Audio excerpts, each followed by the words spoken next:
विमल बहुत परेशान था। उसे समझ नहीं आ रहा था कि वो इस परिस्थिति से कैसे निपटे। वो अपनी माँ से बहुत प्यार करता था, लेकिन उसके बच्चे और बीवी उसकी माँ से दूर भागते थे, क्योंकि उसकी माँ की एक आंख नहीं थी। साथ ही उनकी कमर भी 90 डिग्री अंश पर झुकी थी।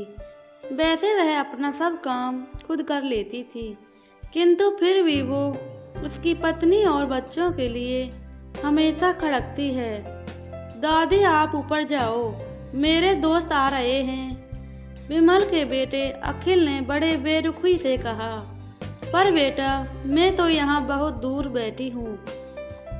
विमल की माँ ने बड़े प्यार से कहा, नहीं, आप उनके सामने मत रहो, वो मुझे चिढ़ाते हैं। अखिल ने जोर से डांटते हुए कहा, नहीं, आप उनके सामने मत रहो, मुझे चिढ़ाते हैं। उसने 2 बार कहा। क्या हुआ अखिल, क्यों चिल्ला रहे हो? विमल की पत्नी कामनी ने किचन से ही आवाज़ लगाई। देखो ना माँ, दादी ड्राइंग रूम में बैठी हैं और मेरे दोस्त आ रहे हैं। अखिल ने शिकायत भरे शब्दों में कहा। माँ जी, आप ऊपर चली जाओ, क्यों हम लोगों को लजवाती हो? कामनी ने बेटे का पक्ष लेते हुए कहा। बेचारी सरस्वती चुपचाप उठकर जीने के सहारे ऊपर जाने लगी। कमर झुकी होने के कारण उन्हें ऊपर चढ़ने में बहुत परेशानी हो रही थी, किंतु वो पूरी ताकत से ऊपर एक अकेले कोने वाले कमरे में जाकर बैठ गई। विमल बाजू के कमरे से सब सुन रहा था। उसे कष्ट हो रहा था कि उसकी माँ को अपमानित होना पड़ रहा है, पर वो असहाय था। अगर वो कुछ कहता है तो पत्नी और बच्चों उसका विरोध करने लगते हैं। दूसरे उनके तर्क भी सही लगते थे। चूंकि जो एक प्रशासनिक अधिकारी था, उसका सामाजिक स्तर बहुत ऊंचा था। उसकी ससुराल भी एक उच्च घराने में थी। वह चुपचाप इस तरह हर दिन अपनी माँ को अपमानित होते देखता रहता था। रात को विमल की पत्नी ने कहा, देखो जी, अब कुछ करो। कल कलेक्टर साहब की पत्नी आई थी। माँ जी अपनी देसी धुनाधार में उनसे मिली। बहुत शर्म आई मुझे ये बताते हुए कि ये मेरी सास है। मैंने कह दिया कि दूर की रिश्तेदार है, इलाज कराने आई हैं। विमल को रोना आ गया, किंतु फिर भी वह चुप रहा। उसे समझ नहीं आ रहा था कि वो क्या करे। अपने बेटे की मन स्थिति सरस्वती अच्छी तरह से जानती थी और बेटे को कष्ट ना हो, इसलिए वो हर बात को चुपचाप सह लेती थी। विमल बहुत उदास रहने लगा।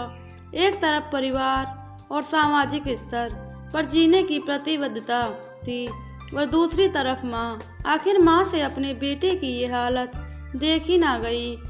एक दिन अपने बेटे से कहा, विमल, बहुत दिन हो गए, मैं अपने गांव जाना चाहती हूँ, मुझे वहाँ पहुँचा दो। मेरा यहाँ मन नहीं लगता। किंतु माँ, वहाँ तो कोई नहीं, तुम्हारी देखभाल कौन करेगा? विमल ने आश्चर्य से पूछा। अरे, सब गांव वाले हैं तो सही, और वो तुम्हारे मामा जी उसी गांव में रहते हैं, और फिर हम सारी सुविधाएं कर आएंगे ना। कामनी को तो जैसे मन की मुराद मिल गई हो। हाँ बेटे, बहू सही कह रही है, सरस्वती ने लंबी सांस लेते हुए कहा। विमल जानता था कि गांव में माँ की देखभाल करने वाला कोई नहीं है, लेकिन अपनी पत्नी की जिद के कारण वह अपनी माँ को गांव छोड़ने के लिए विवश हो गया। माँ को गांव छोड़कर आते वक्त उसे रोना आ रहा था तथा अपनी बेबसी पर गुस्सा भी आ रहा था, किंतु परिवार, पत्नी और समाज ने उसके इस मनोभावों को दबा दिया और वह सुकून सा महसूस करने लगा। कुछ समय बाद उसके चाचा, जो अमेरिका में रहते थे, आने वाले थे। जब विमल बहुत छोटा था, जब इसके पिताजी जीवित थे, तब वो भारत आए थे, और उसके बाद वो जब भारत आने वाले थे, पूरा परिवार आस पड़ोस बहुत उत्साहित था। अमेरिका से डॉक्टर चाचा आ रहे हैं।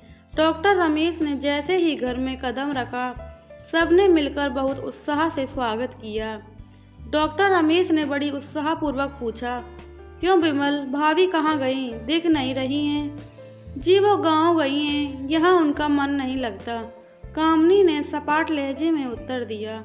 डॉक्टर रमेश ने विमल की ओर देखा तो विमल ने अपनी आंखें झुका ली। डॉक्टर रमेश सब समझ गए। डॉक्टर रमेश बोले कि कल हम सब लोग गांव चलेंगे। दूसरे दिन सभी लोग गांव के घर में पहुंचे। वहां जाकर देखा कि सरस्वती को बहुत तेज बुखार है और वो पलंग पर असहाय पड़ी है। डॉक्टर रमेश दौड़कर सरस्वती के पास गए और उनके पैर छूकर रोने लगे। सरस्वती की ये हालत कल्पना से परे थी। वाह बेटा विमल, तूने तो नाम उजागर कर दिया। अपनी माँ की ये हालत देखकर तुझे तो शर्म भी नहीं आ रही होगी। डॉक्टर रमेश ने विमल को डांटते हुए कहा, नहीं देवर जी, इसमें विमल की कोई गलती नहीं है। मैं अपनी मर्जी से गांव आई थी। सरस्वती ने बेटे का बचाव करते हुए कहा, मुझे सब पता चल गया भाभी, आप चुप रहो। क्यों बहू, तुम्हें अपनी सास की कुरूपता पसंद नहीं? समाज में तुम्हें नीचा दिखना पड़ता है ना। डॉक्टर रमेश ने कामनी की ओर व्यंग से देखा। कामनी निरत्तर होकर विमल को देखने लगी। आज जिस सामाजिक स्तर पर हो वो इन्हीं के संघर्षों की देन है। और बेटा विमल, तुम्हें शायद मालूम ना हो कि जब बचपन में तुम 1 साल के थे तो छत से गिरने के कारण तुम्हारी एक आंख फूट गई थी और तुम्हारी रीढ़ की हड्डी भी समस्या थी। जब तुम इस कुरूप माँ ने अपनी आंख और अपना बोन मैरो दी तुम्हें देकर इतना सुंदर स्वरूप दिया था। कामनी इतने सालों से संघर्ष करके बेटे को प्रशासनिक अधिकारी बनाने वाली इस संघर्षशील औरत की तुम लोगों ने यह दशा कर दी। तुम्हें ईश्वर कभी माफ नहीं करेगा। कहते हुए डॉक्टर रमेश की आंखों की आंसू जल धारा बहने लगी। जब भाभी आप मेरे साथ अमेरिका चलेंगी, यहाँ इन स्वार्थी लोगों के बीच अब आप नहीं रहेंगी।